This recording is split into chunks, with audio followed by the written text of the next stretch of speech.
Tom Hanks stopped mid-sentence, tilted his head slightly, and went completely still. It was not a pause for effect. It was not a comedian's beat. His hand, which had been gesturing toward Jimmy Fallon with easy, practiced warmth, hung motionless in the air between them. His eyes left the host entirely and moved to something beyond the studio lights, somewhere behind the audience, somewhere in the dark. Jimmy Fallon noticed immediately. His smile faded.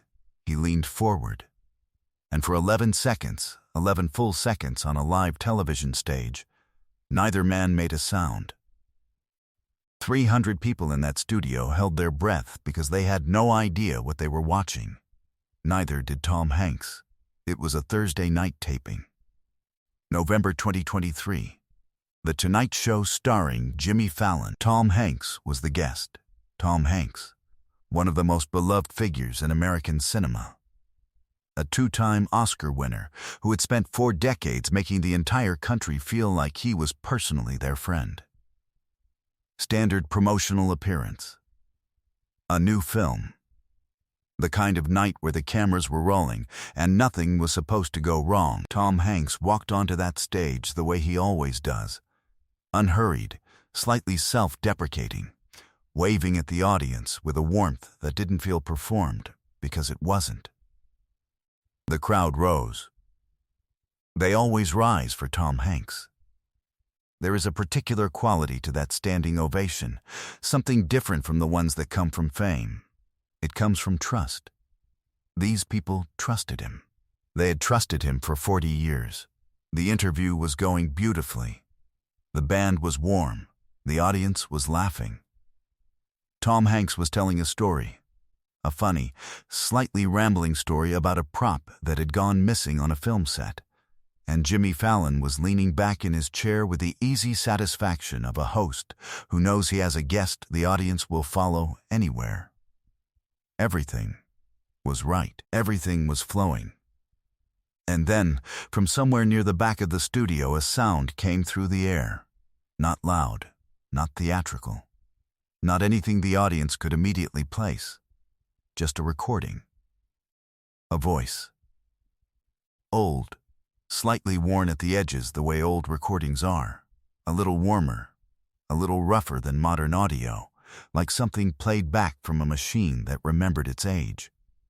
It lasted no more than 4 seconds before the crew cut it off. 4 seconds. Tom Hanks stopped mid-sentence. The hand froze first, then the shoulders. Then something shifted behind his eyes. Not recognition exactly, not yet. Something more like the physical sensation of a word you know, but cannot find. His chin dropped a fraction of an inch. His mouth, which had been open and mid-story, closed slowly. His eyes moved to the back of the room with the deliberate focus of a man trying to hear something very far away. Jimmy Fallon said, "Very quietly, Tom? You okay?" Tom Hanks didn't answer. The entire studio froze. The band had gone quiet. The floor director had stopped moving. The cameramen held their angles. In the control room, the director did not cut to commercial. Nobody had given that order. Nobody had given any order. Something was happening on that stage that nobody had a protocol for, and every professional in that building seemed to understand that instinctively. The audience sat perfectly still. Some of them wondered, later, if they had worried about him. If he was unwell. He was 67 years old. He had been open for years about a health diagnosis. Was this the show doing something to him? Was he okay at 67, alone on that stage in front of all those lights? And then Tom Hanks spoke. His voice was barely above a whisper, but his microphone caught every word of it. "That's Eddie." He said it to no one in particular. Or maybe to himself. And 300 people held their breath, waiting to find out who Eddie was. To understand what happened next, you need to understand what happened in 1979. Because Tom Hanks wasn't always Tom Hanks. American icon, two-time Oscar winner, the man the whole country trusted. In 1979, he was a 23-year-old actor who had never appeared in anything. He was living in a one-bedroom apartment in Oakland, California, sharing it with another broke actor, subsisting on the belief that something was eventually going to happen, and the uncomfortable awareness that it hadn't yet. He had just been accepted into the Great Lakes Shakespeare Festival in Cleveland, a small summer theater program, regional repertory.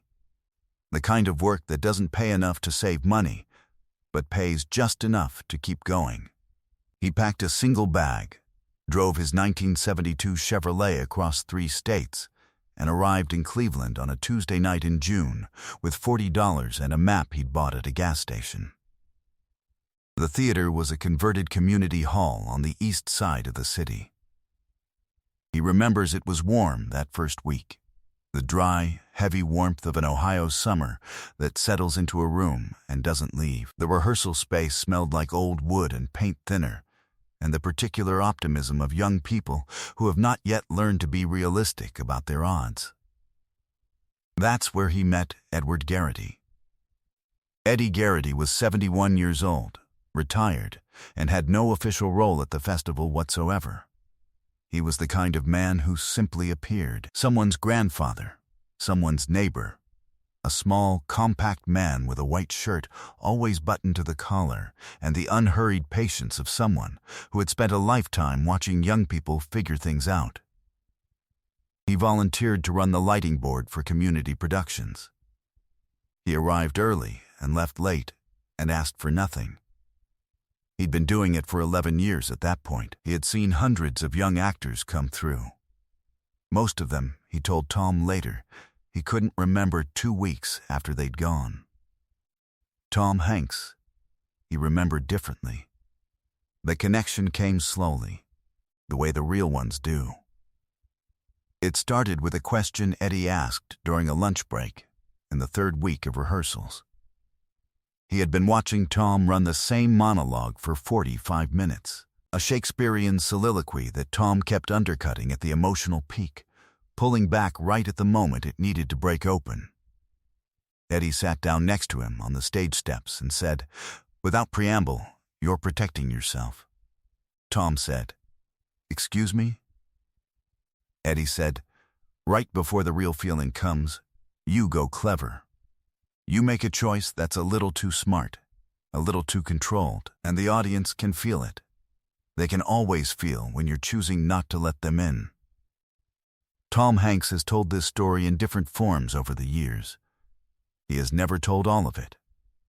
He has never told the part about sitting on those stage steps for 2 hours, while a 71-year-old retired lighting technician talked him through something that had nothing to do with lighting, about how to be honest in front of strangers, about how the whole job, not just acting, but all of it, every relationship you'll ever have, comes down to whether you can let people see something real. About how most people spend their whole lives learning to hide and call it wisdom. Somewhere in the middle of that conversation, without quite planning to, Tom Hanks started crying. Not movie crying, real crying. The kind you don't show people. Eddie Garrity didn't make it awkward. He didn't look away or pretend not to notice. He just waited, with the patience of a man who had seen grief and known that it passed on its own and didn't need to be managed. When it was over, he handed Tom a handkerchief. A real handkerchief, folded in a square, the kind nobody carries anymore, and said, "Okay, now run the monologue again." Tom Hanks ran the monologue. The director stopped the rehearsal after the second line and stood up very slowly from his chair. The cast went silent. He looked at Tom for a long moment and then said, "There it is." That summer, Eddie Garrity came to every performance. He ran the lights from a small booth above the back row, and at some point during the run of every show, he would record a few seconds of Tom's best moment on a small cassette recorder he brought from home. Not the whole performance, just the moment. Just the fragment where the actor had stopped protecting himself and let something real come through. "So you remember what it sounds like," Eddie told him, "at the end of the summer. When you get out there and it gets hard and you start protecting yourself again, you play this, and you remember." He handed Tom a cassette tape. Small, unlabeled, the kind of tape people used for answering machines. Tom Hanks left Cleveland in August and never saw Edward Garrity again. Letters went unanswered. He had no address, only the theaters, and by the time Tom tried to write, the program had moved locations twice. The years came fast after that.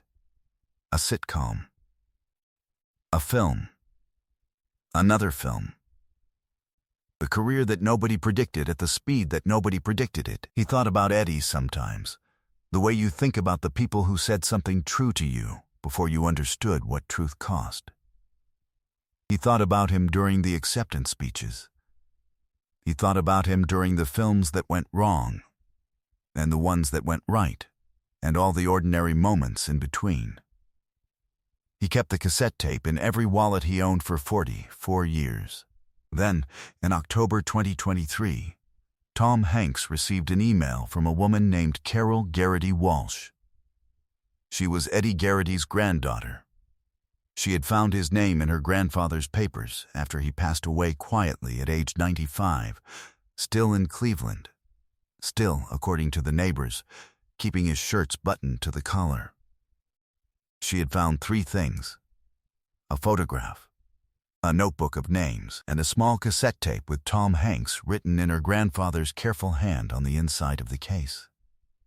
She had no idea what to do with any of it, but she knew she had to find him. Behind the scenes, Tom Hanks had made a decision that defied every producer's expectation. When Carol Garrity Walsh's email reached his team, Tom did not ask for the tape to be shipped to him. He called The Tonight Show himself. He asked for one specific favor, that Carol be given a seat in the studio audience for his November appearance, and that nobody, not the producers, not the floor director, not Jimmy Fallon, be told who she was or why she was there. He had arranged for an audio technician he trusted to play 4 seconds of the tape through the studio monitors at a precise moment in the interview. Tom Hanks wanted to hear it in a room for the first time. And he wanted to hear it the way Eddie had always intended, with an audience present. Back on the stage. November 2023. The 4 seconds had already played. Tom Hanks had already said the name, and Jimmy Fallon was leaning across the desk with his hands folded in front of him and a look on his face that had nothing professional left in it. "Tom," he said carefully, "do you know someone in the audience tonight?" Tom Hanks exhaled slowly. He looked at his hands. He looked at the audience. Somewhere in the 3rd row from the back, on the left side aisle, a woman was sitting very still. A woman in her mid-40s with her hands folded in her lap and her eyes bright and her face doing the particular thing that faces do when they are trying very hard not to cry in public. Tom Hanks turned back to Jimmy Fallon. "I need to explain something," he said, and then he reached into his jacket pocket. But this is the moment no one in the studio and no one watching at home ever saw coming. What Tom Hanks set on Jimmy Fallon's desk was small. A cassette tape. Old, the plastic slightly yellowed, the way plastic yellows over decades in a wallet and a drawer and another wallet. The label on the inside of the case had 4 words written in careful, sloping handwriting: Tom Hanks. Cleveland, 1979. Jimmy Fallon looked at it for a long moment without touching it. Tom Hanks said, "A man I've thought about my whole career gave me that in 1979. I've carried it since I was 23 years old. I never played it. I just carried it." He paused. I was afraid to play it, actually. I was afraid I'd hear it and know that whatever it captured was gone. Jimmy Fallon's voice was very quiet. What changed tonight? His granddaughter is here. Tom Hanks lifted his eyes to the back of the room. Carol, is it okay if you? The spotlight found her before he finished the sentence. Carol Garrity Walsh stood up from her aisle seat in the third row from the back. She was wearing a blue dress. She had her grandfather's notebook in her hands. Her shoulders were shaking, and her chin was up, and she walked down that aisle toward the stage with the particular steadiness of someone who has held something together for a long time and is almost, finally, at the place where they can put it down. Jimmy Fallon stood up from his desk. He walked to the edge of the stage and reached down and took her hand as she climbed the 2 steps up. The audience was completely silent. Not the polite silence of a show. The real silence. The kind you feel in your chest. Tom Hanks crossed the stage to meet her. They stood facing each other, this 67-year-old man and this woman in her 40s, connected by a man neither of them could see anymore, and neither of them said anything for a moment. Then Carol Garrity Walsh held out the notebook. Her voice cracked. He wrote your name down. Every year, on the same date in August, the last night of the festival, he wrote down one line about you. He did it for 44 years. Her hands were trembling. I counted. It never stopped. Tom Hanks took the notebook. He opened it very slowly to the first page. August 17, 1979, in careful, sloping handwriting, Tom Hanks. The boy who learned to stop hiding. I think the world will see him one day. He could not read past the first entry. He closed the notebook carefully. He held it against his chest with both hands. He looked out at the audience, and his face was completely open, unguarded in a way that nobody who has spent 40 years in public can manufacture. It was the face of someone who had just received proof of something they had spent a lifetime hoping was true, but were never quite sure of. I want to hear it, he said, almost to himself. I want to hear the tape. Jimmy Fallon looked toward the audio booth and nodded once. The room went quiet. And then from the studio monitors, faint, warm, worn 44 years old, came a voice.